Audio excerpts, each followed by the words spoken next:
Aloha mai, Kapua Keliikoa-Kamai. Welcome to our community discussions on protesting Naʻi Aupuni. This is Waianae presents the Naʻi Aupuni informational series, and this is the fourth of a four-part kuʻe protest Naʻi Aupuni. I'd like to thank you folks, especially our guests. And this is an open dialogue. It's open to our community members and our guests that come from outside the community. My name is Kapua Keliikoa-Kamai, and this is a project which is a collaboration of the Waiʻanae Coast Neighborhood Board, the Nānākuli-Maili Neighborhood Board, the Hawaiian Affairs committees, the Waianae Valley Homestead Community Association, and our community members, Ken Koike, who is part of our neighborhood board, Waiʻanae Coast, Maunakea. We also have other folks that will briefly introduce themselves after Auntie Ruby opens us up in kuʻe. Auntie Ruby, please.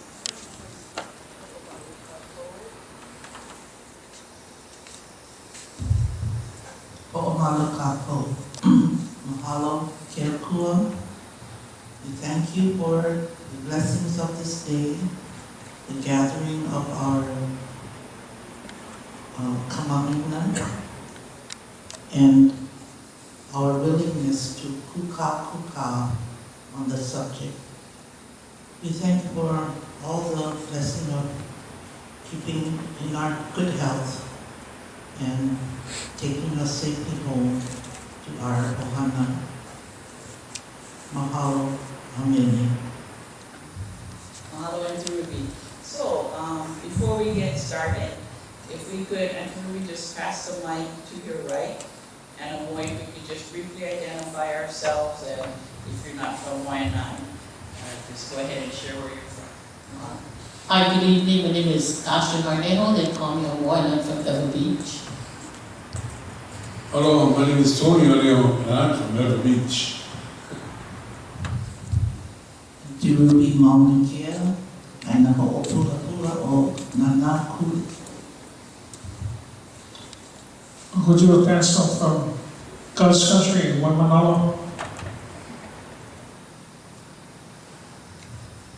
Aloha, I'm Ponani Burgess from Nānākuli-Maili Valley.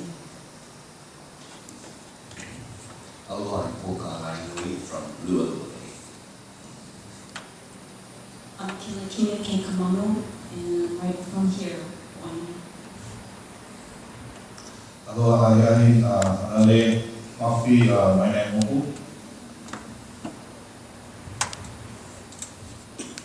Aloha, Hoki, Keriana, Rapapau. Aloha kākou, Georgiana Navarro from Waianae Valley.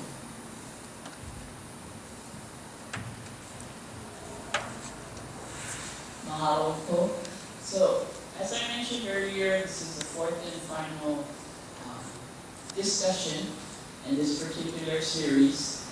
Earlier, we did start off with Hawaii's history, the hidden and distorted information that was shared, that we had to go and find our own information. And on January 29th, we talked about the overthrow, the so-called annexation, so-called statehood, plebiscite, and really questioning, did those activities, did those events really occur, or was it mistruths again? And then on last week, February 3rd, we discussed the kuʻe petition. Yesterday's petition, today, and tomorrow. Not limiting that to the petition itself literally, but also to other activities that we are doing that shows that we are bringing that information forward into our current day and also into the future. And today we're talking about Ea, the Hawaiian Kingdom lives. Because we've had so many wonderful people that have gone to do the research, and we're proud to have at least two researchers here with us, and several more than just have the mana'o because they were there at the time, at the place. significant events happen. And sometimes you don't know it's so significant until years later when it becomes history.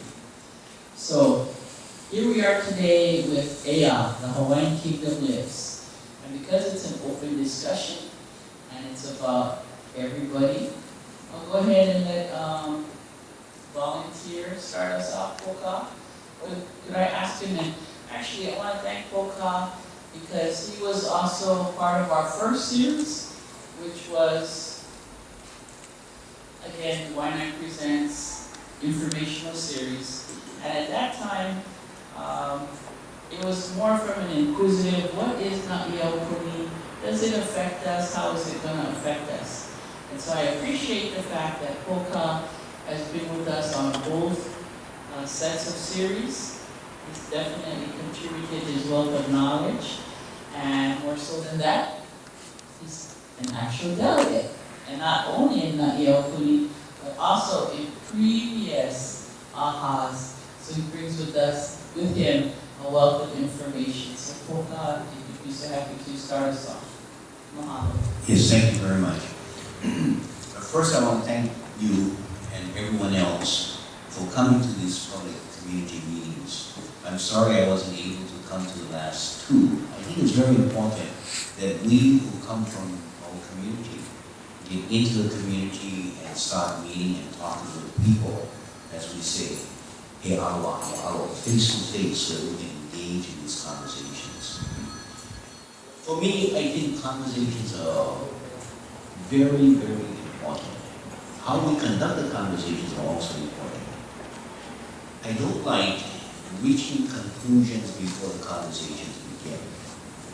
And so let me say right up front that when we say the purpose of these meetings is to protest Naʻi Aupuni, it automatically places us in a position as if Naʻi Aupuni needs to be protested.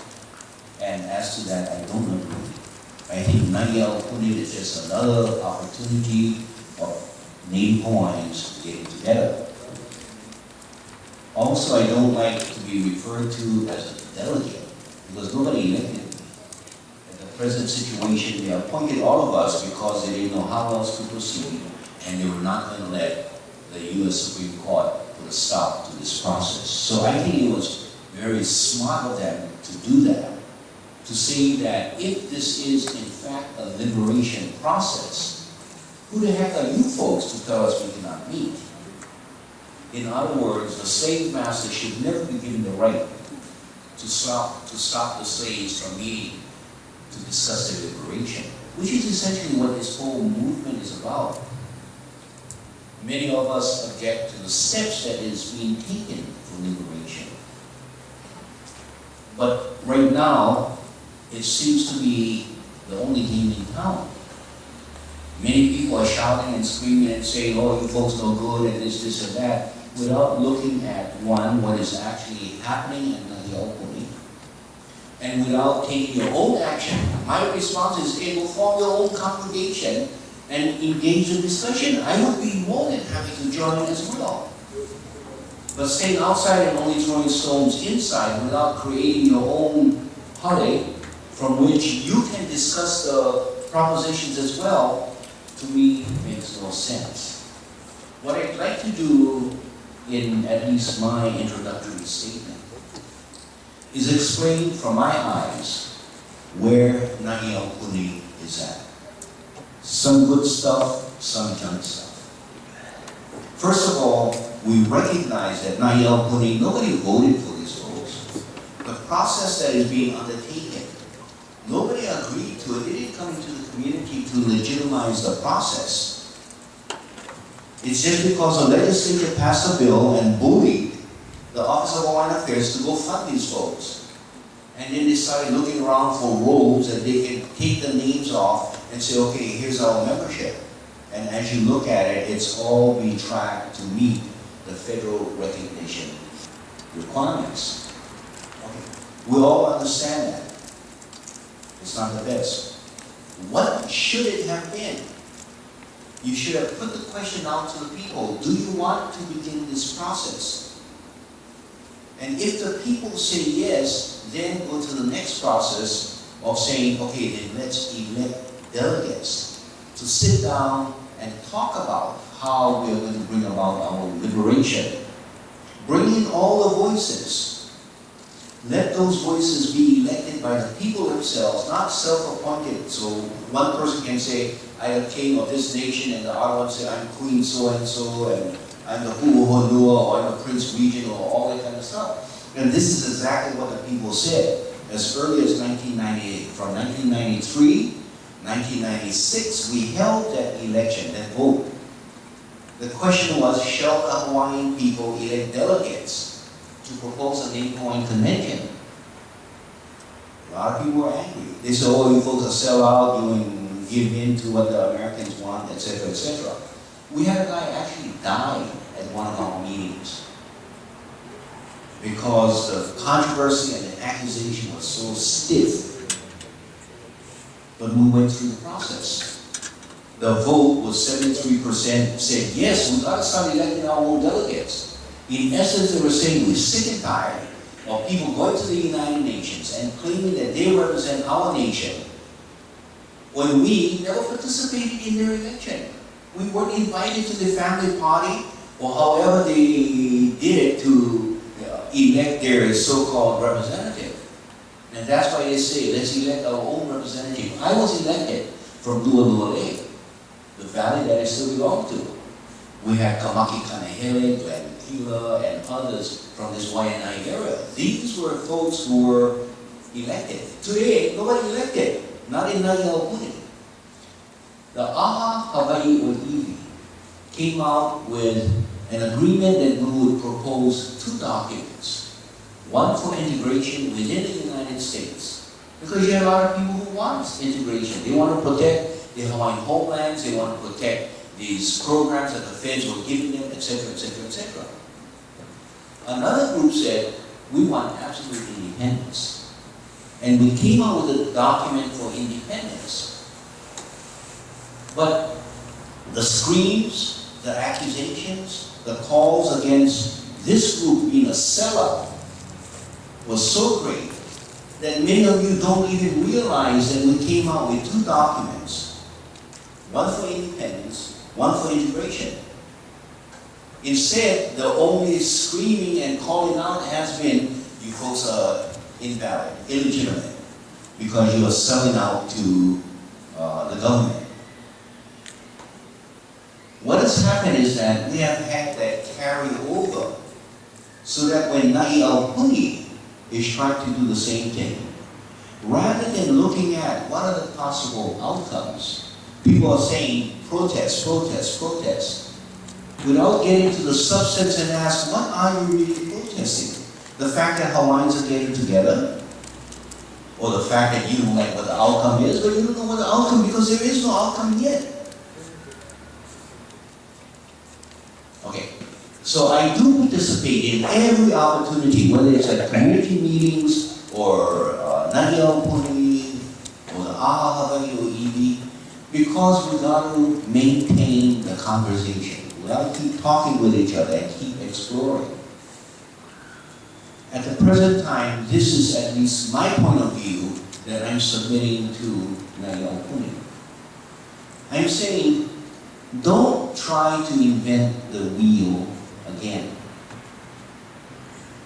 One of the common errors that we make is that we don't recognize that the wheel was invented. So right now we're spending so much time, as far as I'm concerned, wasted, because they want to print out or develop or write out a new independence constitution or a new integration constitution. And so they're dividing into committees, how you define the territory, how you define the citizenship, etc., etc., etc. I'm saying the Aha Hawaii Oi'iwi already came out with two very strong documents. You come out now with this Naʻi Aupuni and say, here is what we came out with. What are you going to do? You will confuse the people. Now you have two organizations, two different constitutions. If you want to contribute, take a look at what has already existed.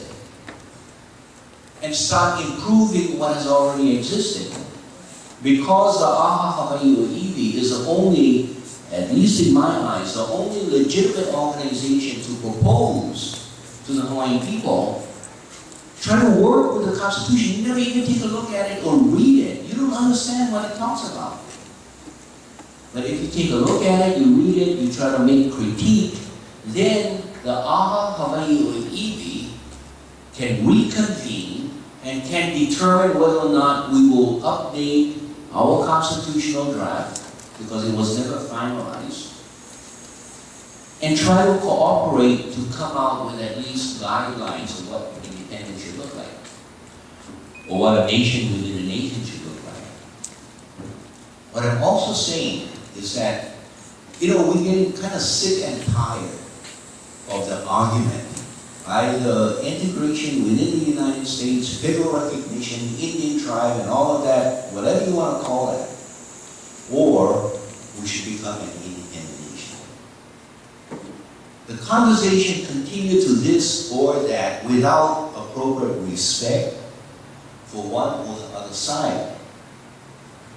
You call one side sellout, the other side not meeting the realities of the world, that we can never be an independent nation. We fail to respect the fact that the people involved in these conversations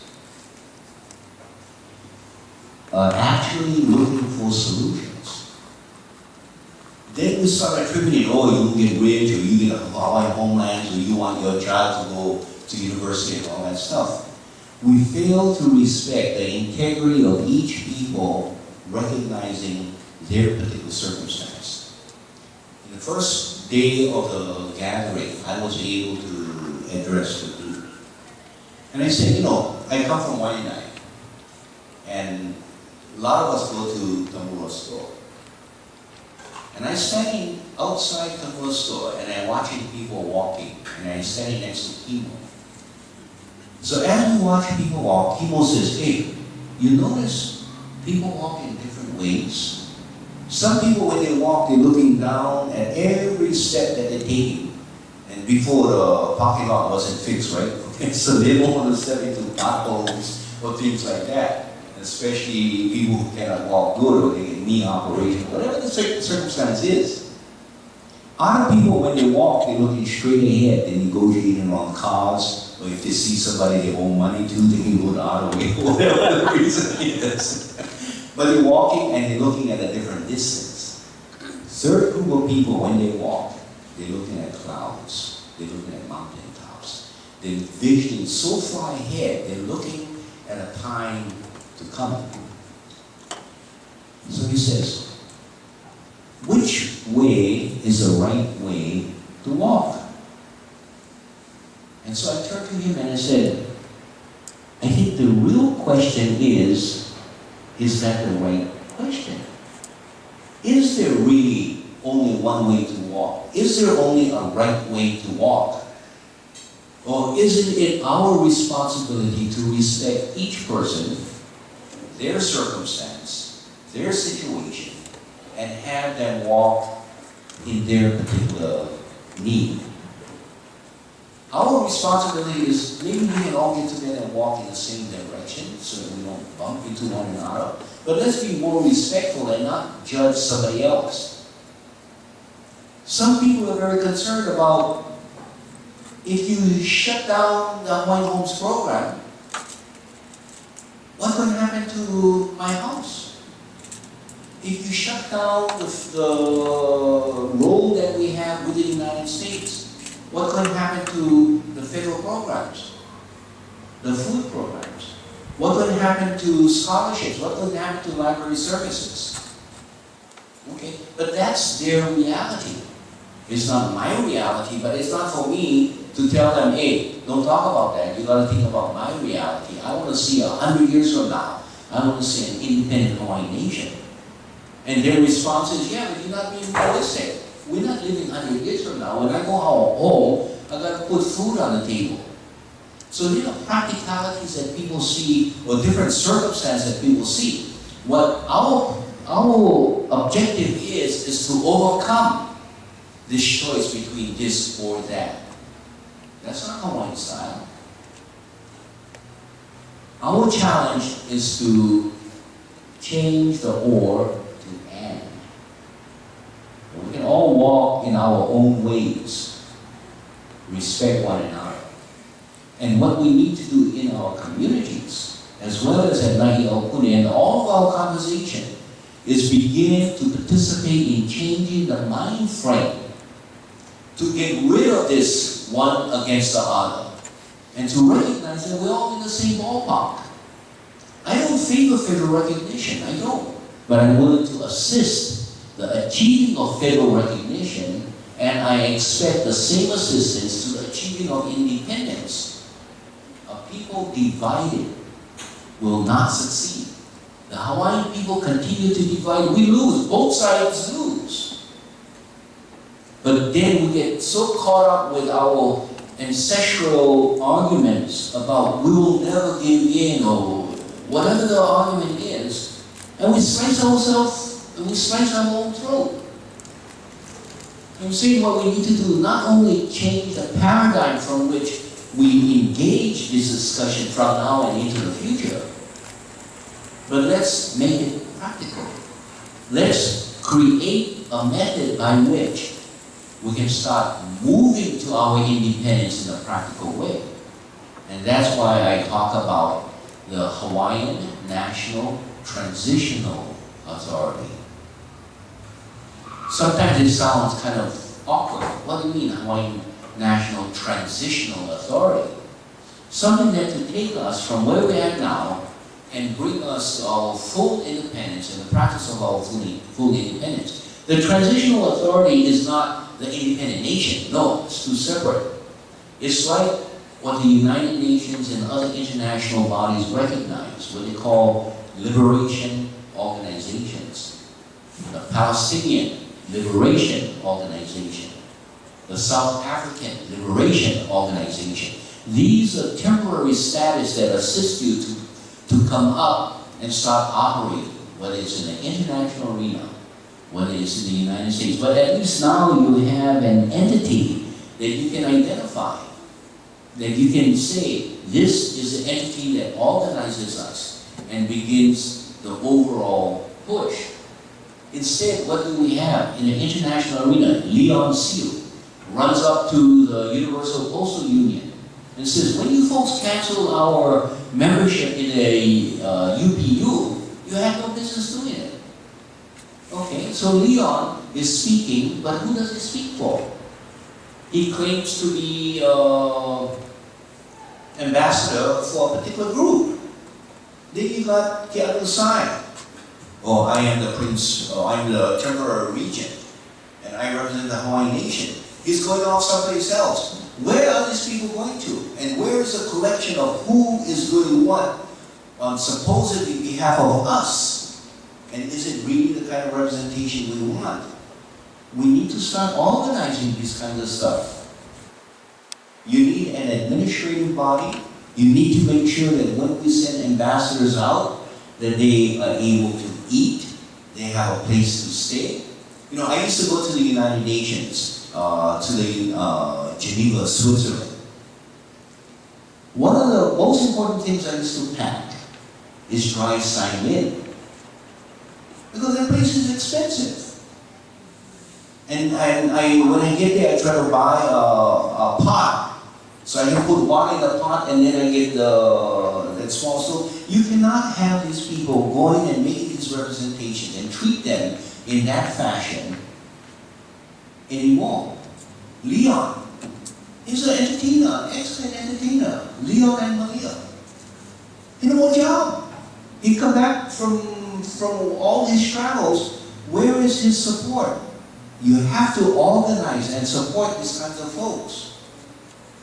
Whether it's working in the international arena or within the United States or even here in Hawaii, how are we going to convert all of the systems within Hawaii into our Hawaiian national system? Who's working on it? How are we going to make the transition so that our courts begin to recognize our traditional processes of ho'oponopono or whatever the traditional process may be? We need to start getting serious about making that conversion. Some people say, well, we can follow Lithuania, Estonia, Latvia. What did they do? They infiltrated inside the system so that they reach such a point where they say, okay, all of our people are inside the system, let's simply declare our independence, convert the whole shebang. That's one approach. But we need to start gathering and talking about how we're going to do that approach. That's why the Hawaiian National Transitional Authority can be given that responsibility, make sense about where we would move. Some people say, well, I don't like the word transitional. But what else you want? You want provisional? Reflecting on the provisional government, I don't think so. Find the word, I don't. Yes. Find the word. I don't care what word you use. But it is that we need to move beyond just a hakaka that has been bugging us for all these years. You know, I've been involved in this movement, the independence movement, since 1970, 71, 72, when I got court-martialed while I was serving in the Air Force. And I've seen the separation, how it slices through our communities, slices through our family, slices through ourselves.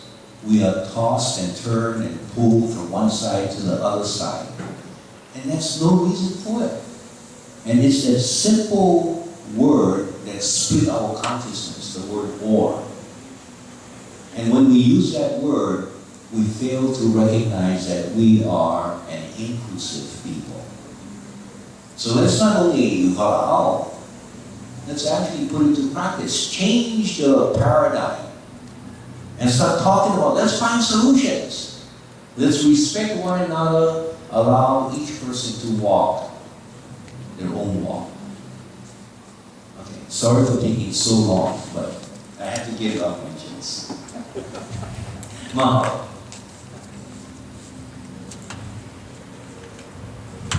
Mahalo Koka.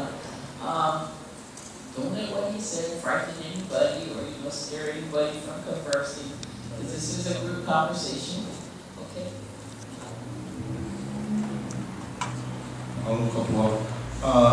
Yeah, I'm not here for really debate or throw rocks at anybody. Here to learn and hopefully grow and hopefully go in the right direction. Koka, you mentioned about uniting and being divided. I think the stage has been set already against us, starting with Hawaiian Homes. Because they started with the blood quantum and then they already started the big division. So you also get the Hawaiian have and the have-nots. So I think Hawaiian Homes will have to clean that up, or it's hard to build a nation from the ground up when you have so much of our people that are Hawaiian and they're not even counted as Hawaiian, like they're invisible. They're, I guess, labeled as Kamaina instead of Kanaka Maoli. So that really is a problem, really for us to try to, try to build our nation again, set under our occupation rules. So I don't know. We would have to make some major changes with Hawaiian Homes and also with the state of Hawaii. I think one of the problems is that we have, not we, the government through its policies have bought into an American view of how to treat Indians. And that's how they divide people like cocoa and blood. Oftentimes we say, Naʻi Aupuni. It was not a matter of blood. It was a matter of puna, or being an upright person, to recognize the integrity of individuals. And yet, today, we have changed our consciousness and we have bought into Americanized definitions. So these kinds of conversations, as well as at Naʻi Aupuni or at the Aha we engage in that discussions and be critical. So we recognize what the problem is, but then how are we going to make the changes in the solution? Independence can be right about it. As long as you stay within the federal recognition, you're stuck by your definition. I think on total independence, that's what we need, where it's government to government, not Hawaiian government to the state, or actually Hawaiian Kingdom government to the federal government, so there we can establish our proper rules and guidelines for building our nation. And I understand the apology bill, I think, has something to do with it, and it's supposed to be allowing us to rebuild our nation. And I know, like, I voted for OHA, Kan, and I'm not sure if it's just a Kan or a Kan. Because now, 38 years later, we're still waiting, and they're trying to make us something we're not. I'm not American Indian. I get my genealogy, it goes back to Pope, in the beginning of time. Yeah, I'm of royal descent, but I believe in building a nation together, building from the ground up. I do all of kainana work. I don't have to stand and wear my palau or wear my cape or whatever. I know what needs to be done. And I've been working from the grassroots level, trying to create sustainability within our own community, from Maka to Makai, as a community for Waianae. And yeah, we definitely have some challenges ahead of us. And but I think the only way we can actually get satisfaction and move forward is actually be dealing, eye to eye level with the federal government and deoccupy our country. Well, let me ask you, have you taken a look at the independence model or constitution for Hawaii from the AHA, Hawaii? I can't say that I really haven't dived into that, but I'm pretty familiar with our Kamai, which is our own constitution. And you was talking earlier about inventing the wheel. We're reinventing the wheel. I agree, we don't have to reinvent it because we already have a Kamai. And it's already established by our kupuna. And also our meets and bounds are also established by our kupuna, which America does not have any jurisdiction over that. So we'd have to, I guess, actually clear up jurisdictional issues.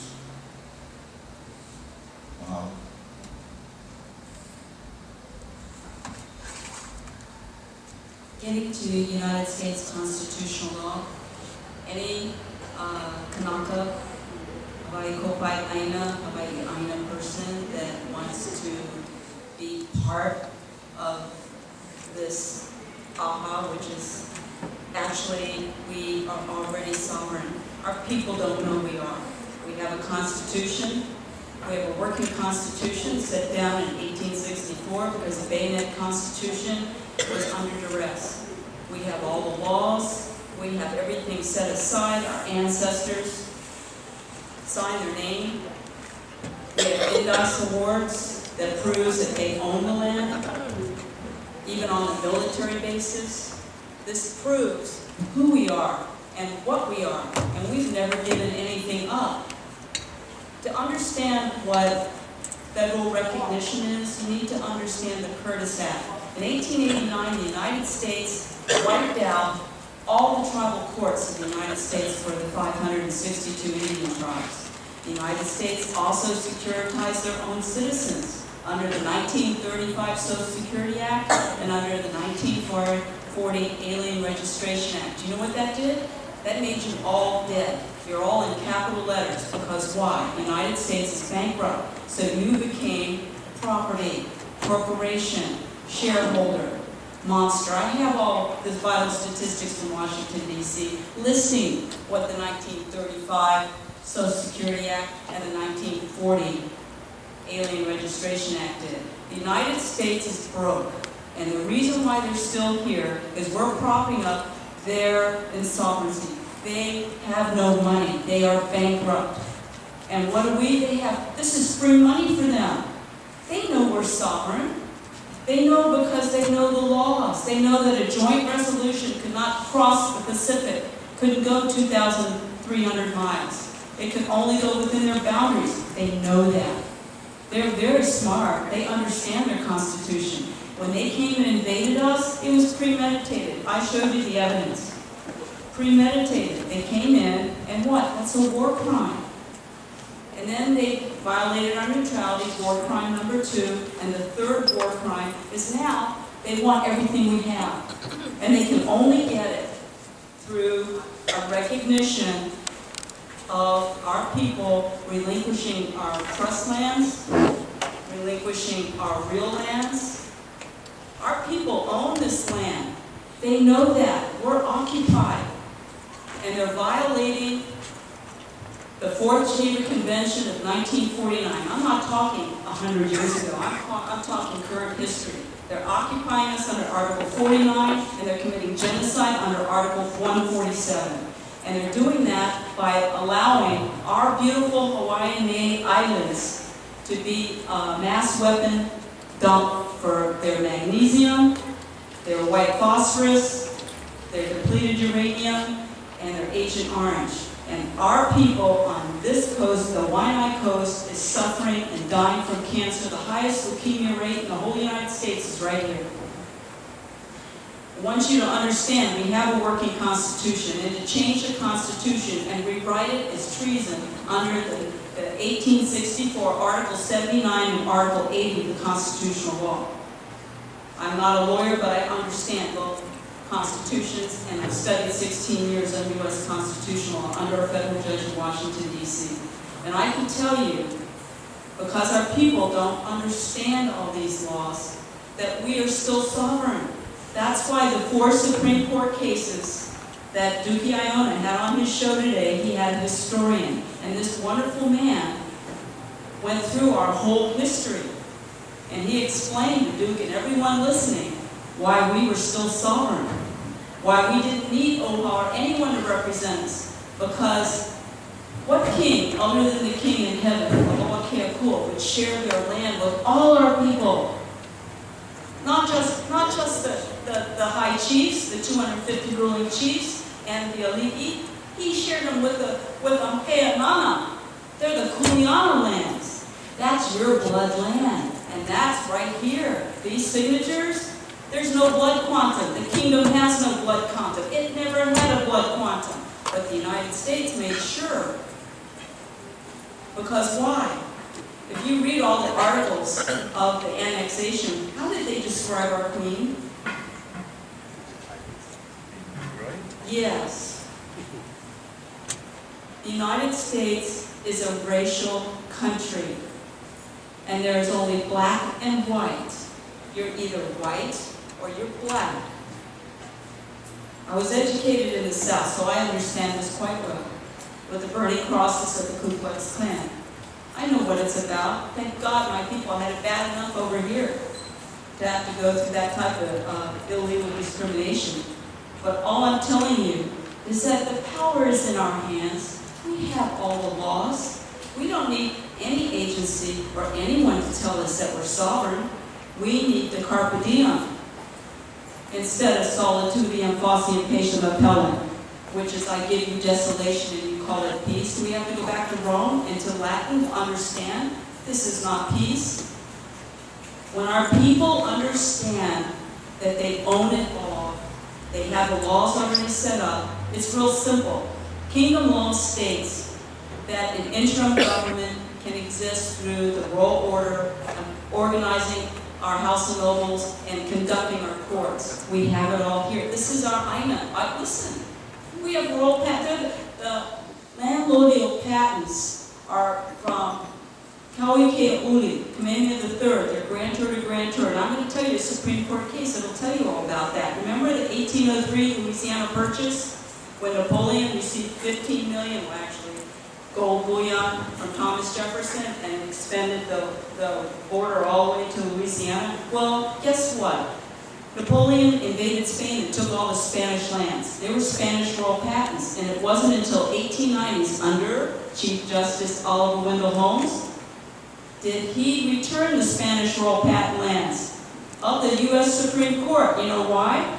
Because they were grantor to grantor, from a king to a king, and there's no higher landlordial patent than from a king to a king. That is His Majesty Kamehameha III. They're the same landlordial patent. So don't let anyone tell you that the U.S. government owns anything.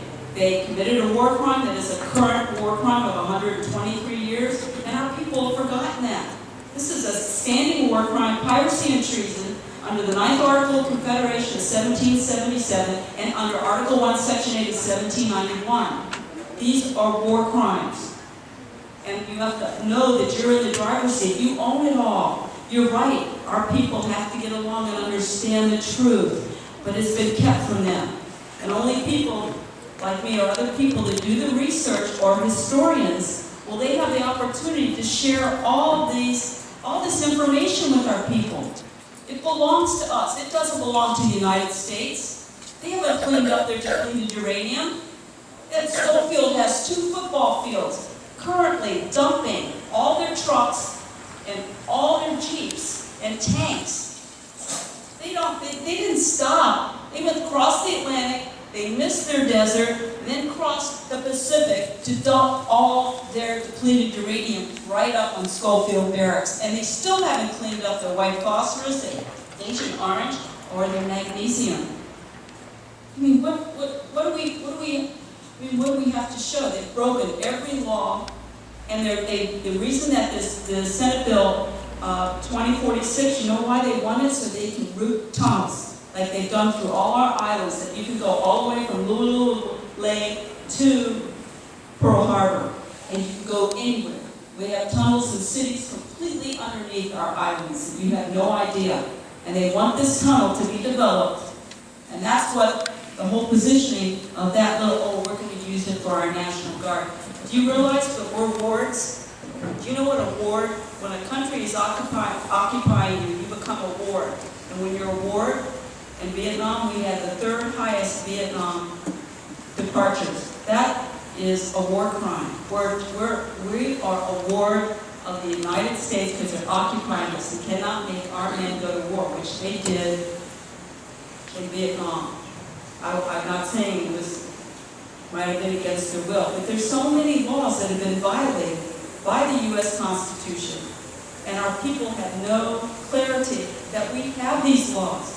We have no blood quantum under the kingdom. We still exist. The joint resolution cannot make us a territory or a state. They have no means and bounds and never have, because Kapua Keliikoa-Kamai claimed everything. And yes, our people will get along. You know why?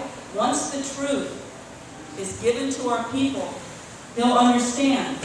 And I think I showed you this. This is how Sanford B. Dole stole the 915,000 acres of the Queen while she was held under house arrest. He crossed off her name on all her rural patent deeds.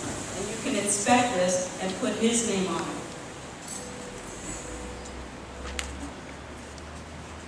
I'm a researcher.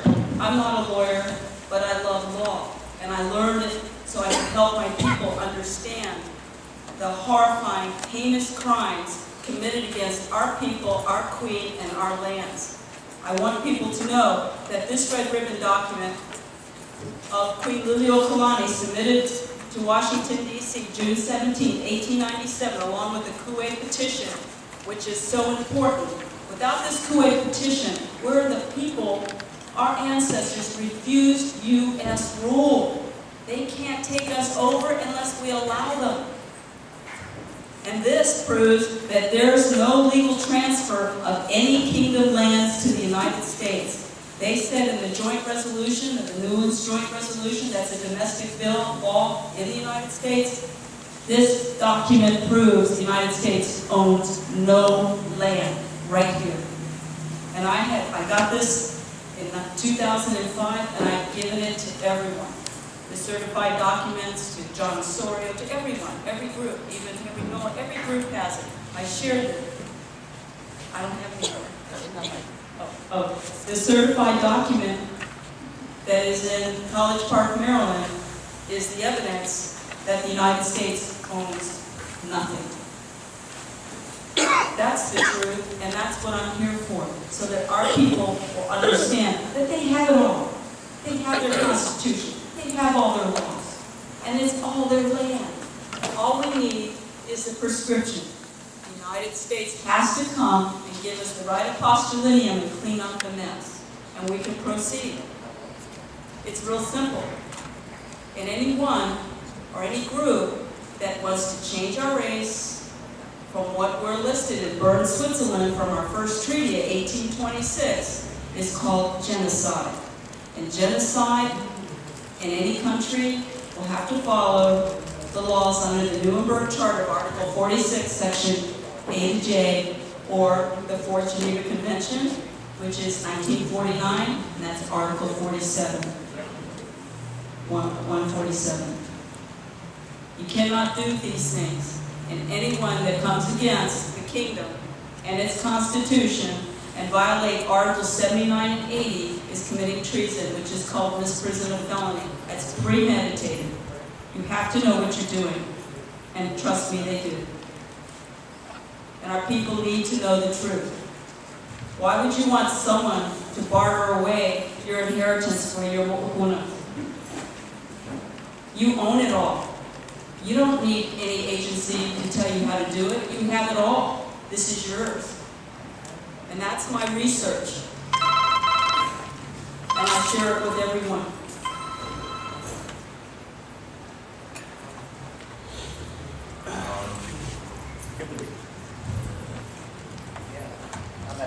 Okay, now gang, we've got less than an hour, and normally we all start to get warmed up in the last 20 minutes. So let's not be shy.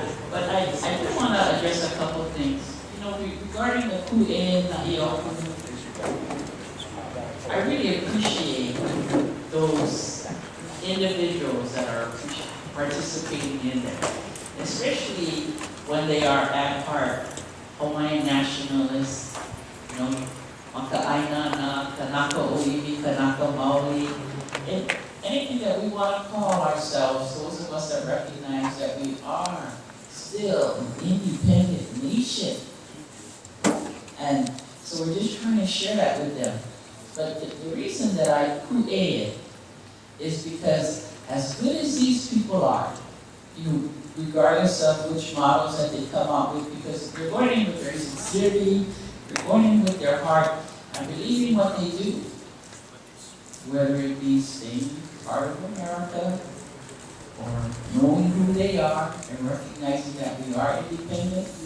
I appreciate that effort, because we need to engage with each other in a civilized manner, so that we can move forward, and not be so attacking of each other because I disagree with you. We need to try and just come together and agree that we're going to disagree, but find those finer points for us to move forward. But the thing that I fear is when our people wake up, when they wise up, and they rise up, America. Can you pass me this book? America, starting with this fake state of Hawaii, is going to be fearful, like they did back in the 90s. They're going to shut it down. But you know what? I hope that those individuals and others continue that conversation. You know, because what are we waiting for? Poka is right. You know, we shouldn't just only be standing on the outside. We need to come together as our people. So we have many political parties. Just like there's the Democrats, there's the Republicans, the Independents. America doesn't have one voice. So don't let them Hawaiians tell us that we all gotta be one voice, of one mind, and moving one together. We're gonna have our disagreements. And so that's why we have our different political parties, our reinstated Hawaiian Kingdom. I don't know if you folks recollect, but back in 2009, the Honolulu magazine did an article, The Contenders to the Throne of the Hawaiian Kingdom. And they featured about 5 or 6 individuals, although it's not limited to these 5 or 6. But these were some of the more well-known that have been around. And for some of these people, they've gone from one political party to another political party because they've grown and they've developed and they see that some things are not right. And so instead of having a ha-ka-ka amongst your own, go make the new one. You know, and have people that agree with you and you do it together. But I just fear that we won't be able to fulfill the will of the people. I agree with Poka that you have to have a transitional period, a transitional team. You know, in businesses, when you go from one program to another program, or you're changing from one place to another place, there's a transition period. You hire a transition team, you gotta do an off check of the system. Make sure it's working right. So, to think that we can go from where we are today to where we wanna be tomorrow, it may take us 1-2 generations before we actually get there. But the proud thing is that we are at a point where our kupuna probably didn't think we'd be. Some of them are holding tight that because they knew, and they're holding tight that we, as we came along, that we would come to learn it as well. But a lot of our kupuna were, sad to say, defeated because of that indoctrination, because of that heavy arm that America puts upon this world, that America puts upon our kanaka. And so, that's the primary reason why I kuʻe it, is because of the outcome. Because in my heart, I'm hoping that our people are going to recognize who they are and they rise up.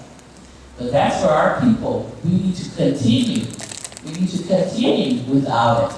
So, for me, this one here on this cover sheet, Meleana Kaleookalani Kamai, so we joined her party many years ago. And so her and her people, our ministers, they meet on a daily basis. Like Poka was saying, so how do you do this? How do you walk that crooked line straight? How do you try and envision your nation and learn all the things that you need to do, because we don't want to duplicate what we have today. And it's hard to go back to where we were yesterday. So we have to merge the two. Merge our history with the current, with the future. And that's going to be a transitional period, transitional time, transitional layers of how we're going to do it. But there's people like them, like Henry Noah, and like you're saying, Leon Sue and Keanu Sai, that for them, the regular 9-to-5 or 8-to-5 job, it's not doable for those dedicated people. So how they're surviving is amazing, to Keakua. But that's the kind of thing that when we find that person or those people or that model that we want to support, then we need to contribute to that in whatever means we can. And it's not always in the dollars that we don't have. It's in those things that we do have. It's our aloha, our kokua, our kako'o, whatever we have. So I just wanted to speak a little bit to that. And again, but don't be shy because we have limited time.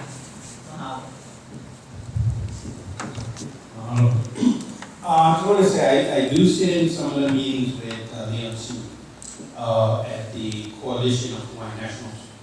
They meet at the St. Andrews Church.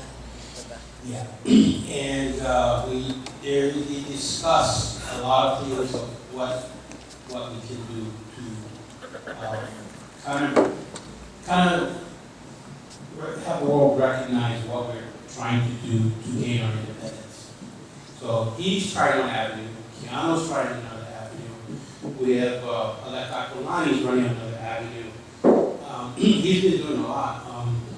They've done the unification of the Polynesian Triangle and united all the islands in the Pacific, which is Tonga, Fiji, Samoa, Tahiti, Aotearoa, all that. They all have united in the Pacific. So he's doing his part. He's kind of got the kingdom. He's trying to pick up what the kingdom left off. He is also a descendant of Kamehameha III, according to him. But he's doing what he has to do to lead his people into a kingdom, an independent nation kingdom. So that's one avenue. He's got about 40,000 plus followers. 40,000. They all have identifications. They have license plates for their vehicles. They have their marshals. The marshals, they're growing their marshals. They have marshals from here down to Samoa. He's going to be picking up more, but he's doing a lot. He's doing a lot of traveling. He's not getting any financial help from the state, OHA, or anybody. he has a private supporter that's helping him into his travels through United Nations. He's working along with the United Nations, the head of the United Nations. He's also a diplomat for the Hawaiian Kingdom through Waiʻanae. So he is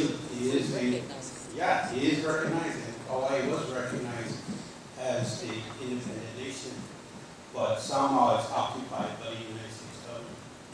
But they are working to do a transition. They're working.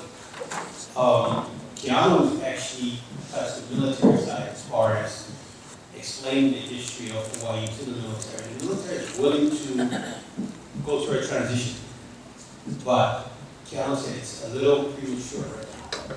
There's a lot more ground to cover before we do this thing. So it's going to take some time, but we have to start spinning our wheels now. Get everybody, put our people in our Hawaiian government together and move forward and work towards its independence. So we have a lot of ground to cover, but we have a lot of people running in their own direction. They have put the Hawaiian Kingdom on the ballot. Some people say it's not going to work, but it's a shot, it's a try. Okay? So we have to get in and play the political game that Hawaii's in, electing Democrats or Republicans, but here the Hawaiian Kingdom is coming on the ballot. So we're on the ballot, but they're continuing to get more signatures to show more support.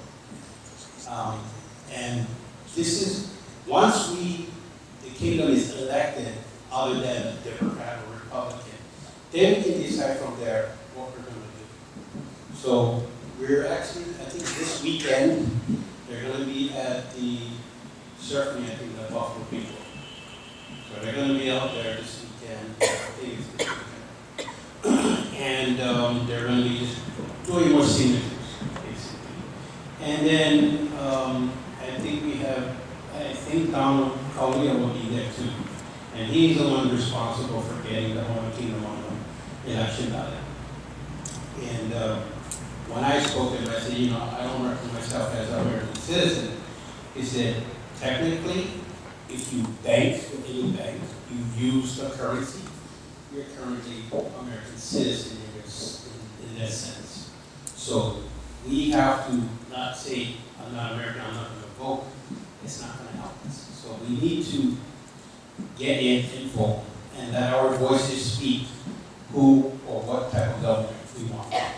So it's on the table, and we have to acknowledge and participate in that. Even though I'm not American, fine. But right now, look what we're doing. We're under the American laws. We're living every day in American laws. We don't consider ourselves Americans, but we're following their laws in order to stay civil. So what we have to do is get a change of government before we can do anything. So right now we can put aside our Kanaka Maoli, but we have to play a political game because we can no longer go from the outside holding signs saying we oppose this, we oppose that. It's not going to get us anywhere. So we need to get into action. So this year is our chance to get in there and make our voice heard in the ballots and show them what kind of government we want. This is a start. And there's a lot more to go. And I know what we're saying is that we got all these other groups all trying to dig a path. But what we have to do is be open-minded, and absorb what everybody has to put out there, and then we make our decisions. So there's going to be a time when all these guys who are elite or self-proclaimed, we are going to sit all on the board. They're all going to sit on the board, and they are going to be a deciding factor. No one's going to be left out. But to some elites, we feel that we are all equal. We don't stand above the next person, which is a good thought. We are all equal. So that's a good platform that they have. That they're not thinking they're above anybody. But as more and more of these royal descendants come forward. And some of them say, I'm a descendant, but I'm not gonna, raise my hand and say I'm a chief. But we need to take what they feel that their government should consist of, and take it from everybody and come to a consensus as far as how Hawaiian Kingdom is going to be run. And it's going to take time for this transition. So it's going to be a transition period, no matter what. So there's going to have to be a transition coalition, guaranteed. You're going to need that. That's the buffer between the Hawaiian Kingdom and the United States. So there's got to be something in between that's going to take us to this transitional path. And it's not going to decide government, but it's going to help us transition. There's going to have to be a transition. So we're going to need this transition coalition to help us through this transitional path. And it may take 20, 30, 40 years. But we're starting now. Now is the time to start. We may not see the end outcome, but our kids or grandkids will see it. And that's what they're gone, but we want to be able to see what our ancestors are looking at us today. Say, they got ahead, they're moving, they got farther than we did, but every generation is going to take it one step further. So all we have to do is just open our minds, not jump on each other, listen to what they got to say, you may be against what they're going to say, but then you say, okay, now this is how I feel. And if you guys can come say, I know where you're coming from, I'm in your shoe, I understand where you're coming from, then we have an understanding. We all have to have an understanding. Everybody's got their different outlooks of how they want their government to be. But you know what? There's a lot of different opinions and a lot of different directions it can go. So we just have to get the ball rolling now. We're not going to wait 20 years from now to get the ball rolling. Now is the time. So the government is kind of put it to a point. Now you're waking up the neighbors. You're waking them up and saying, now we have to do something. We've been sitting too many years letting this snowball into a bigger problem. Now is the time. So now what they have done, I think TNT woke us up. The TNT woke us up. Okay? What they thought they were going to build was a telescope, but they didn't realize you woke up a nation. Now we're fighting. Now you see us in the courtrooms to all the meetings that DFNR is doing, that OHA is doing. We're all there. And they're not, it wasn't expecting the big numbers of people coming out. Because now we're going to hold them to their word. Full forensic disclosure. Yeah, And they've never done that. Exactly. They just take from us. Exactly. So now we're putting a stop to it. We're answering the call and being there and making our presence known. So it's starting to change things. And we just have to keep moving forward, keep coming against them like that, and just sit in, see what they got to say, and oppose what we feel that needs to be opposed. And again, we educate everyone. Whatever we learn, every meeting we sit in, every court we go to, we share that now with anybody, because we're educating them of what is being done against us. So, when somebody wants to tell you what they got in their mind about what we're going through, listen. And if you want to know more, sit into these meetings. None of our meetings are barred by anybody. If you want to show up at Milan's meeting, come.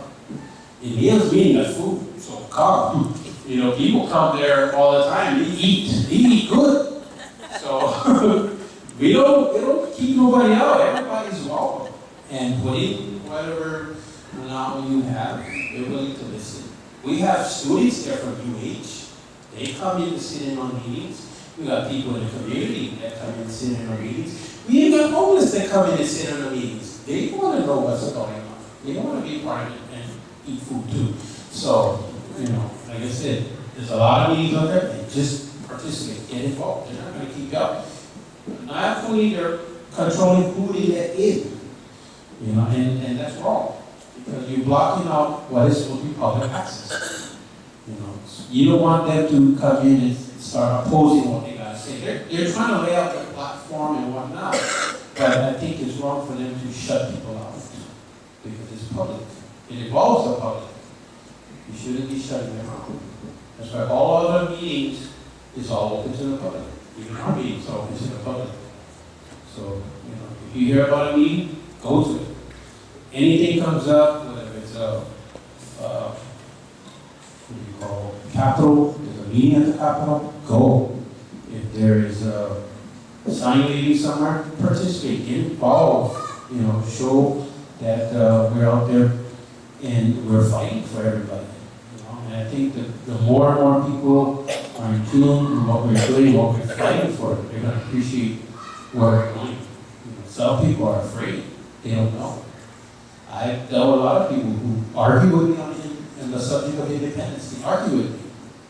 It's because the government is giving them the handout. They're not going to bite the hand that feeds them. So they're not fight you. I said, whatever. I'm just telling you, this is what's going in. How you take it from there, it's up to you. I'm not going to change you. You have to change on your own.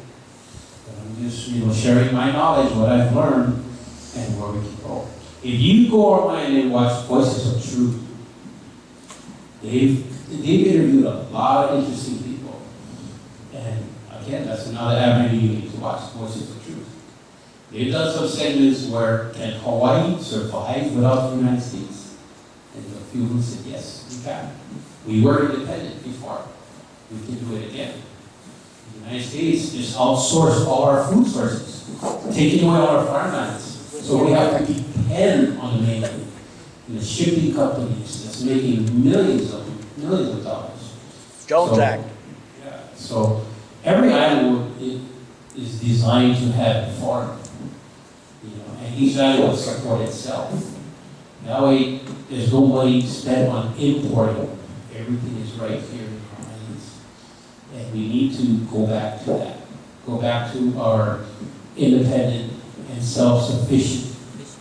And our fish pond, yes, we've been doing a lot of fish ponds.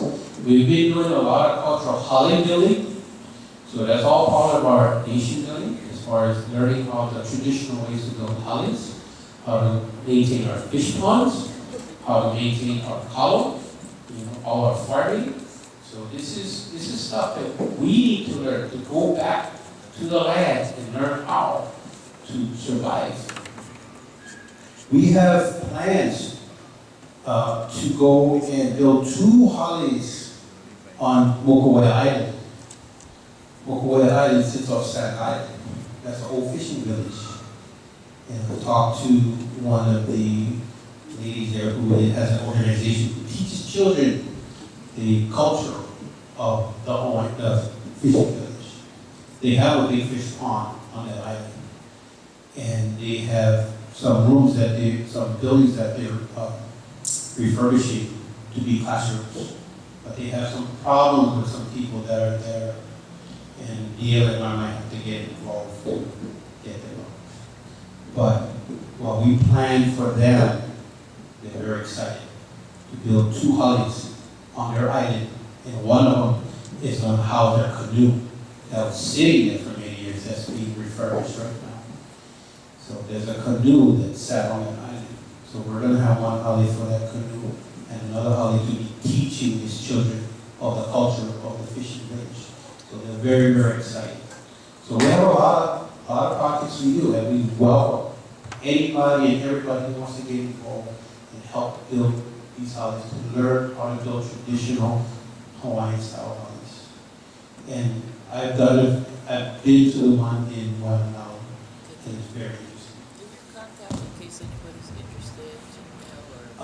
Technically, as far as contact, our kumu comes from Hana, Maui. And Francis. Senesi, yes. He's the kumu, who is the teacher who's teaching us to build these hollies. And everything is by protocol with it. All protocol. So it's very interesting, good cultural learning event. And after we're done with one now, we go out and build another, and then after that another, and another. But we do a lot of cultural things as far as kapua. We do kapua.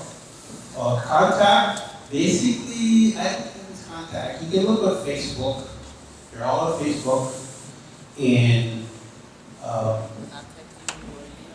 oh, Who's the we, when you say we? we, like I say, it's all of us.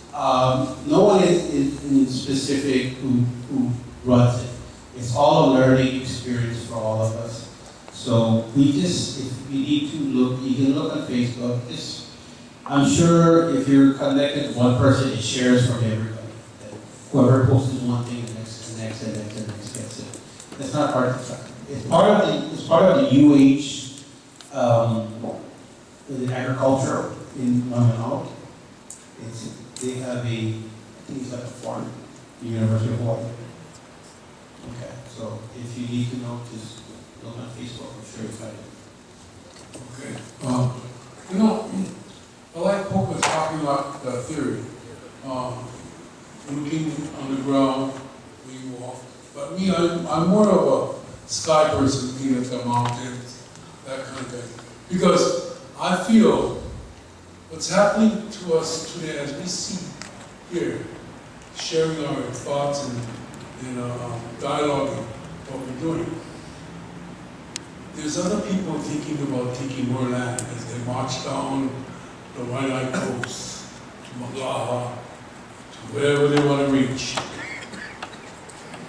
Is to get a hold of our keikis or plant a strong tree foundation where we can start. With this foundation, we got to start from the ground root because our trees got uprooted 1893. We have to plant ourselves back to the earth. But I understand because when I live in Pebble Beach, Hogwash was called the Limu, the mother of Limu. We have none. They want to build a 953-room condominium close to the ocean. And yet there are politicians to this day who will agree for them to have it there. Me and our community, the surfers, the fishermen, we don't want that. But our city council and our government plays hard hand against our culture. We have all the books in the world, but that's not going to do anything to what they're thinking. My question is, what do we do? My wife don't drive around with the city license because we don't want it. We want to be part of the United States, but we have insurance for our car. But there's all these other elements against what we're trying to do. And the more we talk, of course, dialogue, we will get there. But as we talk, they're watching. They say, no, I want that. And it's not only, it's the outside investors that's killing us in our rent. Cost of living is our outside investors. It has nothing to do with you and I, how much money we make, because they don't give a heck about it. Only we want is that money dollar. That's all they want. That's all they want from us. They don't care who lives here, what lives here, as long as I get my money. That's what they're working on. So as for my thinking, I like to have my community grow up and understand what's going on. But they're not, because they're too cut up. They got 3 or 4 jobs. The bird and the cat that'll probably go to work too. You know, and that's how the cost of living. But we're never going to get away until we get hold of our youth and pull them back in. And build our foundation, build a strong tree, roots attached to the earth again. That's what we need to do. Attach ourselves back to the earth. Thank you.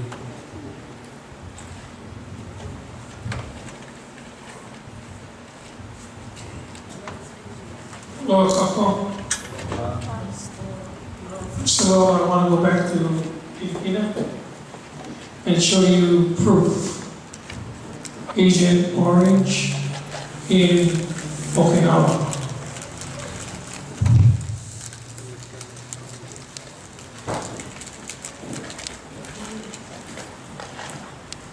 Please, agent.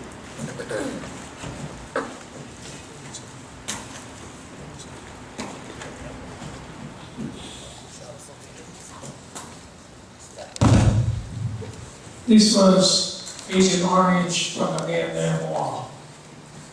Now, if they do that in Okinawa, proof, they do that over here. Secondly, let's go back to the title of ours tonight. Naʻi Aupuni. If anything comes out of Naʻi Aupuni, the greatest thing that coming out of Naʻi Aupuni, Puka, you ready? For and against that come together. For and against is talking about Naʻi Aupuni. But we know Naʻi Aupuni is just a smokescreen. Because what we got to concentrate on is down the road.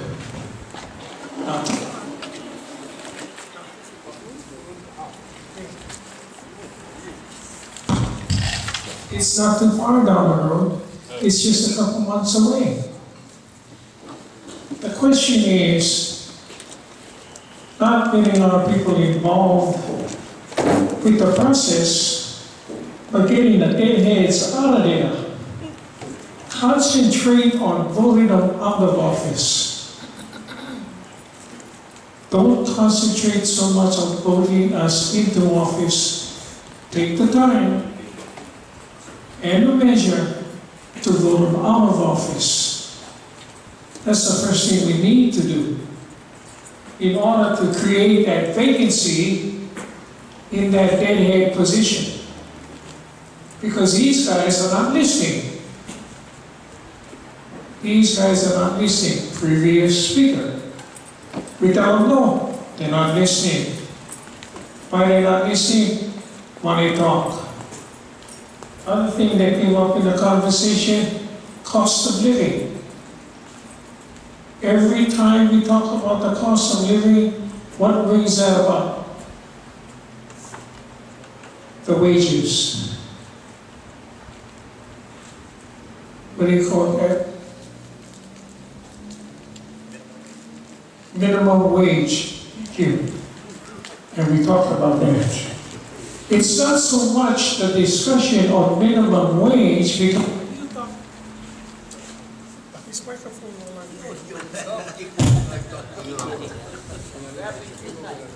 sorry about that. I want people as far away from my head as possible. We talk about minimum wage. So it upped the minimum wage to 2 cents. But the cost goes up 5 cents. So you back 3 cents before you even get started. However, the other factor here is the portion now has gone smaller.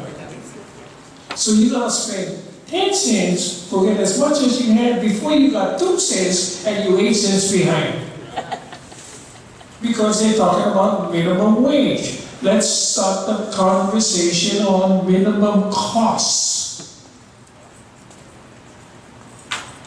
That's all part of Naʻi Aupuni. Why does it equate to Naʻi Aupuni? Because regardless what side of the fence you're on, whether you're for or against, you have come together with discussion. Whether it's on Facebook, whether it's on Google, whether it's on YouTube, or whether you're in the AHA, we have come together. Now, the thought is, what are we going to do after Naʻi Aupuni comes to an end? Do we stop there? Of course not. This is where we come together in one accord. Because now there is no reason to be split. Naʻi Aupuni has brought us together in split. But once Naʻi Aupuni is over, we can go to one accord and start to discuss what's going to happen come primary election day. Because we have voted people into office, can we vote them out of office? Absolutely. And because we can vote them out of office, can we put our people into office? Absolutely. And the thing about this is, come election day, at the general election, whoever is that person that we're going to vote for to get the other one out, we're going to directly to him or her and say, you know what, we help you get into office. You get 2 years to prove yourself if you're a House member, or 4 years to prove yourself if you're a Senator. And either you go for your second term, or we're going to vote you out too. That is what we need to come together with. Because when Naʻi Aupuni comes to the gavel, this session is now adjourned. Where do we go from here? Think about it. Think about it. We have all that is going for us because we have come together. There is no more Naʻi Aupuni. All we're going to do is think ahead. And these 2 days are right around the corner. Thank you.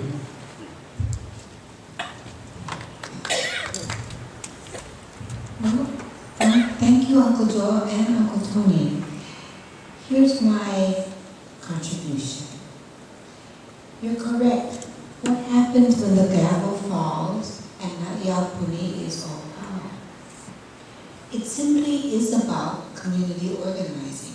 Once again, we have got to organize ourselves to figure out how are we going to stand as a group.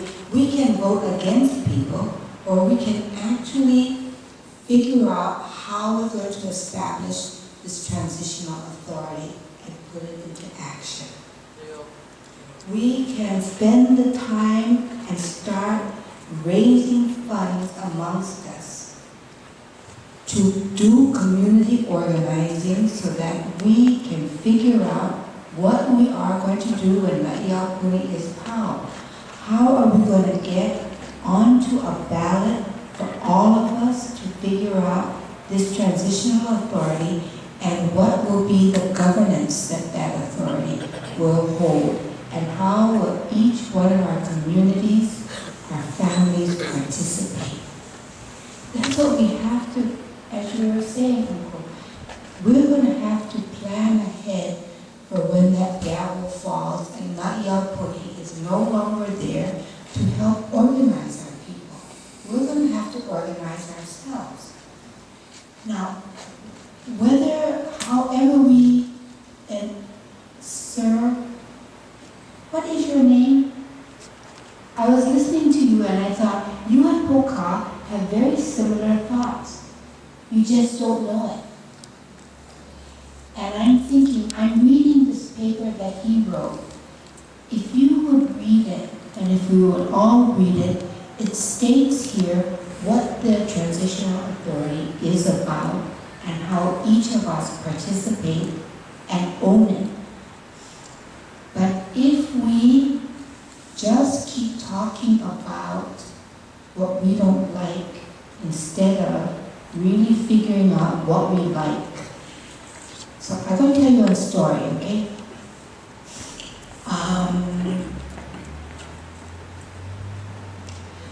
I work with a person who does facilitation like I do. And so he tells a story of when he was a kid, his mother would give him a tablespoon of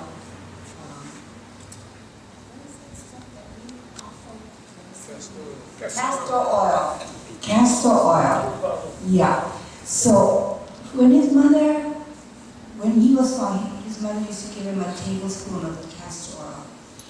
And then he asked everybody in the audience, you know when you were a kid and your mother gave you castor oil, what? She gave you the whole bottle. She tell you drink the whole bottle. And he said, they said, no, only 1 teaspoonful. Why? because if you drank the whole bottle, you would die. Medicine, what was meant as medicine, becomes poison. And that's what happens when we meet together and all we talk about is what we know like.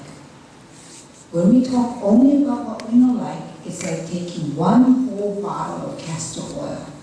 You're drinking all of this poison and you're turning medicine into poison. Everybody has a right to say what they don't like. They have a right to say what they don't like, but more important, when you say what you don't like, you gotta say what you like.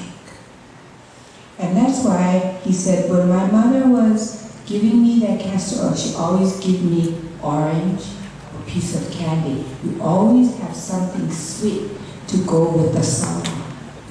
So whenever we talk about stuff we don't like, stuff we're scared about, we gotta talk about the stuff we like. Or else, we're going to turn an opportunity into poison. And we don't want to waste our time anymore doing that. None of us do.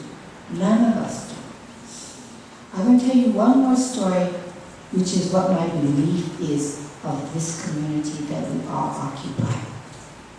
I believe Waianae is a very gifted community. And I want to tell you the story of the gift. So I did this process I call Guts on the Table, and it involves asking people to tell 3 stories. First, to tell the story of all of your names. When you tell the story of your name, you tell the story of your people. You tell the story of where you come from and what is important to your family. When you tell that story of your name, you tell the story of who you are from the very deepest place. The second story I ask people to tell is to tell the story of their community, however they live as part of a group. Whatever that is, tell that story. And the third story I ask them to tell is to tell the story of your gift. Not what you get paid for, but what is your gift? So I did this with a group of 11th and 12th graders at Waianae High School. And there were 12 kids in a circle. And we went around the circle, and every kid told the story of their name, their community, and their gift. Except when we came to this one young guy. When it was his turn to tell the story, he told the story of his name and his community. But when it came time to tell the story of his gift, he said, "What, miss? What kind of gifting things I get? I see in this freaking special ed class. I get a hard time read, and I cannot do that math stuff. And why you make me shame?" Asked me that kind of question. What's your gift? If I had gift, you think I'd be here? Lots of people think that about Waianae. You know? They think we know nothing and we nothing. So, that kid, when he was done, I felt shame because I made him shame. So when the circle was power, I just picked up all my stuff and I took off. But you know, every community always gets some place where you're going to see everybody you like see and everybody you never like see. So that's Tamora's store. So I'm in Tamora's store and I see this boy and he's down the cereal aisle and all I can think of is, run, get out of here, don't hit nothing, don't make any noise, don't turn around, do not yell at me. So he turns around and he throws his arms open like this. And he looks at me and he says, "Auntie." So I went from miss to auntie. "Auntie, I've been thinking about you, you know. 2 weeks I've been thinking, what my gift?" That auntie told me I could give you, so that I find him. So auntie, I've been thinking. So I looked at that boy and I asked him, "So brother, what's your gift?" He said, "You know, you have time reading. I cannot do that math stuff. But auntie, when I go to the ocean, I can call a fish. And a fish, he come every time. Every time I can put food on my family table. Every time. And sometimes, when I stay in the water, the shark, he come, you know, and he look at me, you know. And I look at him and I tell him, 'Uncle,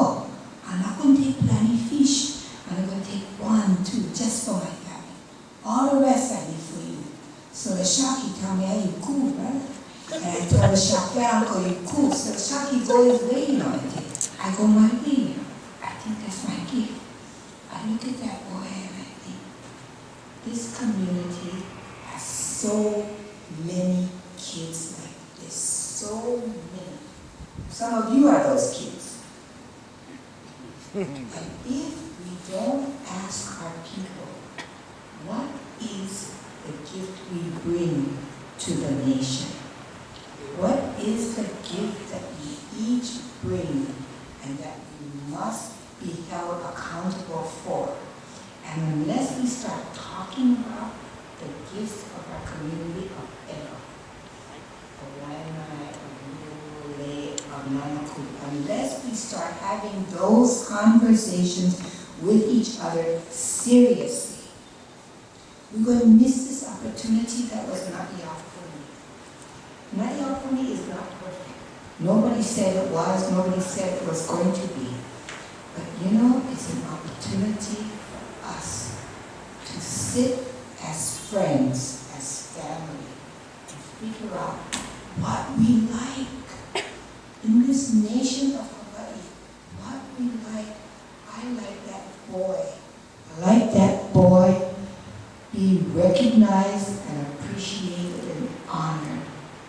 I want all of our kids to be able to say what their gift is and to be appreciated. I want us to mean something and to make something of our opportunity to talk to each other seriously, with love, with aloha. It's hard. It's hard. We're going to have to put aside stuff. But if we recognize that we are all gifted, we come from a gifted place, we come from gifted people, and we have to believe in that, and we have to make this transitional authority, however we name it, whatever we name it, that satisfies each one of us, however that is, we have to do it. We're running out of time. Some of you guys, me too, I won't be dead by the time this year comes. You know? And I don't think that's too far-fetched. 1 year ago, I had a serious stroke, almost my kid. And so I take very seriously how I spend my time and who I spend my time with. I spend my time with you folks because you know that what we're talking about is worth it. You know it. I know you know it. However it is that we're going to make peace with each other, we gotta try. We have to try. We have a responsibility to our children to do it. To that boy who can call the fish. We have to find those kids. And we have to make sure they have a nation, they have a place to come home to. A place where we leave them in a better place than we were left. We have got to organize as a community and do it. So, yes. Two things. Okay. Number One. you don't spend time anymore, you invest. Yes. You invest your time. I am investing my time Every in time I hear you talk, I hear something that I just would learn. Like now I know how come that castor oil came in a blue bottle. Because if I drank the whole bottle, I would turn blue too. Let's remember that. Thank you. So, I would like to ask Kapua to see how, and all of us who have signed up today, if there isn't a way that we can come together and kuka in love. Bring one to the table. And bring one to the table. Yeah, and you have double. And You have exactly. moved 100%. And the next time you bring one, the one bring one, bring four, you Yeah. double again. That's how. He can do math. So we'll keep bringing each other. No. I'm gonna bring my kids. I'm gonna make a space for them at the table, so that we can leave to them the work that we've begun.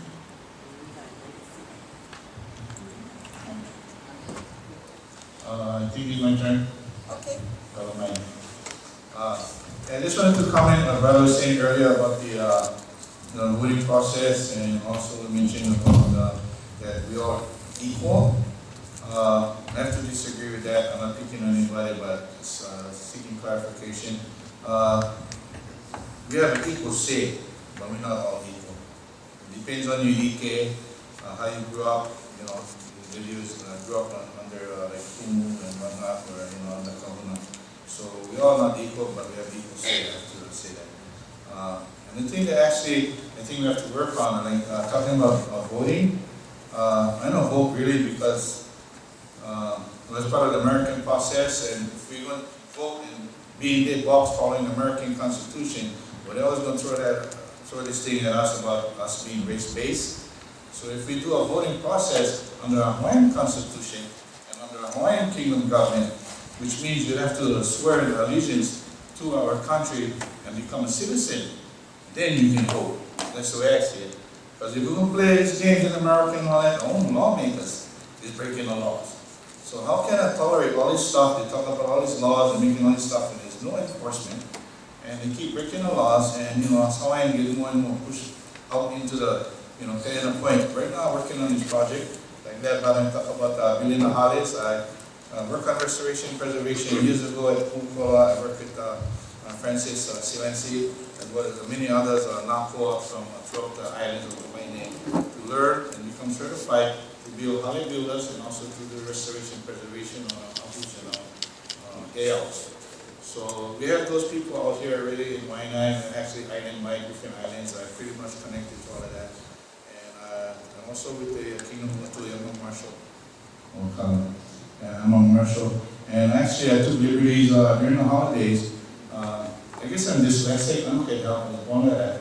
But I started from the ground up, I started from the aina. So I started working with the homeless in the Waianae Harbor, which I think you give them a new name, is a Puhunua, Waianae fishing village. And I started planting taro and teaching sustainability and sweet potato and all that. So working also trying to plant lima over there and bring back part of our restoration, preservation for sustainable from Maka to Makai. So that's part of my mission. And I like to invite everybody to come and kokua. Later on, when we get ready and start building the hale, it's kind of like lining up the dots right now. We do more without money, without help from the state, anybody, just aloha. The Hawaiians getting together, people who care, people who are home. And we're going to build this hale at the Old Harbor to be a learning education center. So I got somebody to write grants already to help them out. They're working on the 501c3 status. So we can build a hale to do education for our KKs, because these people over there, some work in our community, and the children, they from our community. These are our people. So right now, we're our own way of taking care of things. We take care of our own homeless, and whatever the guys in the city, good luck. We take care of those guys too. Well, that's guys, these are our people, these are our family. And we have to mama them. If nobody going, it's going to have to be us. So I took the liberties. Is that in the Kiawi? Why not? Waiʻanae Harbor? Is it in the Kiawi? Yeah, with Twinkles, she's a director there. You want to build in there? Yes. Are you going to build in there? Yes, we're in a planning process, and maybe we're in a process, like I see the military, they lease land in Talaia, and they bomb the heck out of land and destroying and killing our aina. So looking at the other side of the spectrum is to actually heal the land through working the land and working with our people in the community, and like I said, try to develop this fishing village for our people, and it's going to be through culture and through education.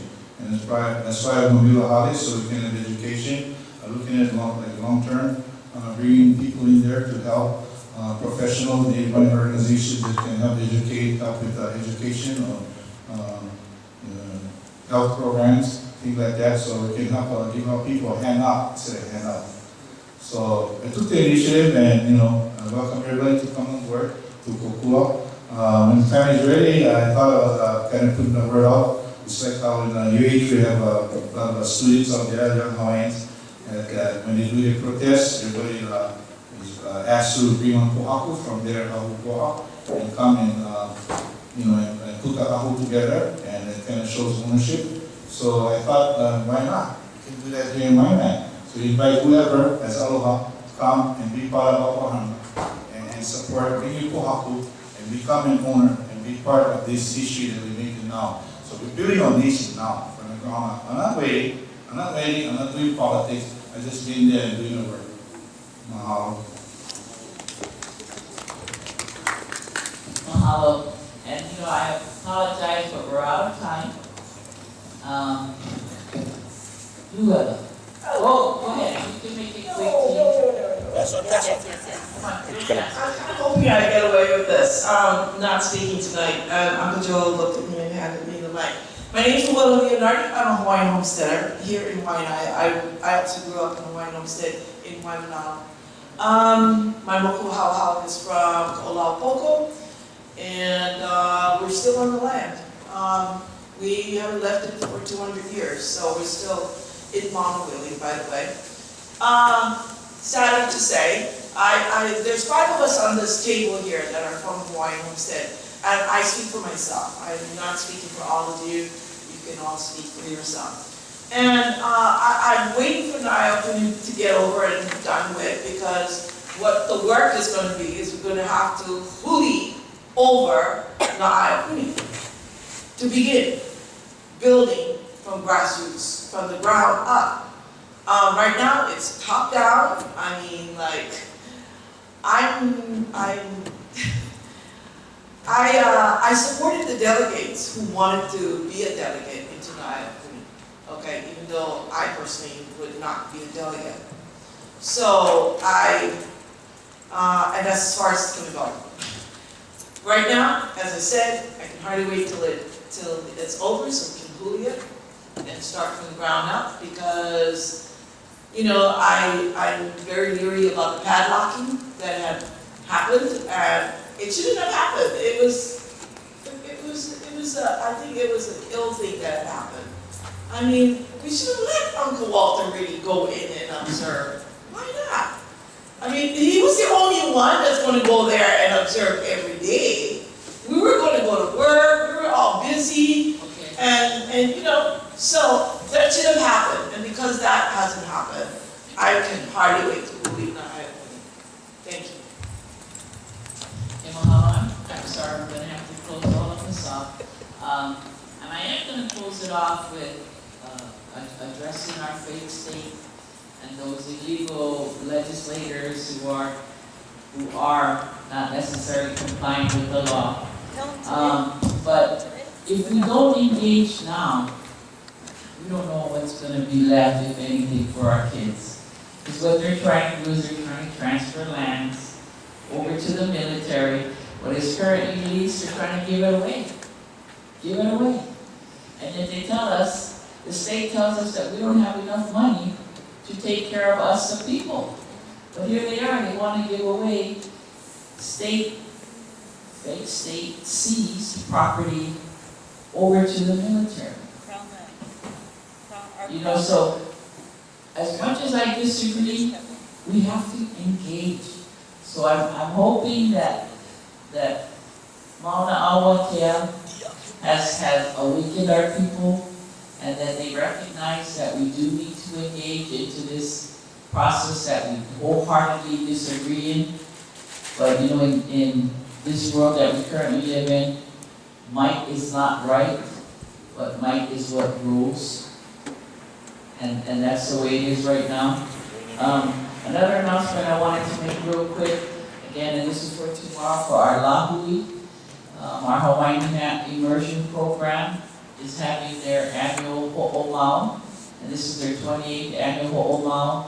It is at the Bishop Museum, Great Lawn. It is in the afternoon, I believe it's like from 3 to 8, 9 o'clock. About $15. You can go online, look at Ho'omau 2016, and purchase your tickets. They have beautiful t-shirts. We have 3 immersion schools out here, starting with Punana or Waiʻanae. They have created a continuing immersion program. Kapapa Hana o Maili Kuka. And then we also have our Kapua Keliikoa-Kamai o Nānākuli. All three of these educational entities where our babies are learning to Olelo Hawaii fluently. That's their fundraising venue. Tomorrow, February 13th at Bishop Museum. In addition, our Punana Leo o Waianae is having a fundraising dinner banquet on February 27th at Kahaʻaina Cafe, located on the campus of the Waiʻanae Coast Comprehensive Health Center. So again, if you're able to, again, support our kula, our babies, that is the future. And so by learning our language, they learn our customs, our traditions, and our practices. And if we can get them started when they're babies, it makes it so much easier for them as well as us. So I want to thank everybody that has come this evening. I also want to thank our behind the scenes, Kimo Ayau, who's always so helpful. Jack De Feo, our cameraman, Meleana Kaleookalani Kamai, our backup camera girls, and all of you for coming. And again, I encourage all communities to try and have your own community discussion. And if you don't, come to Waianae. So God bless everybody, and have safe passages home. And we'll go ahead and close with a quick song before we go. Mahalo.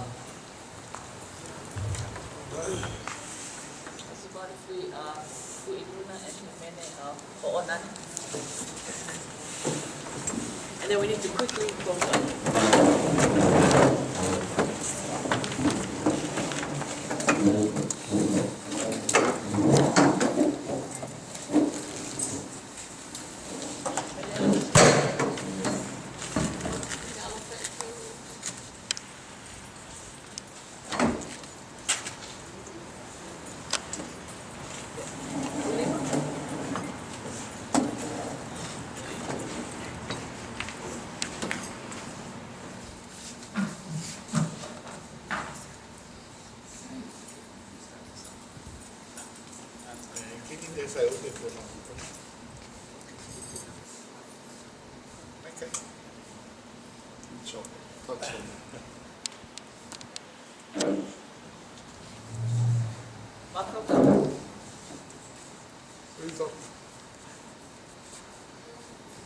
I got you.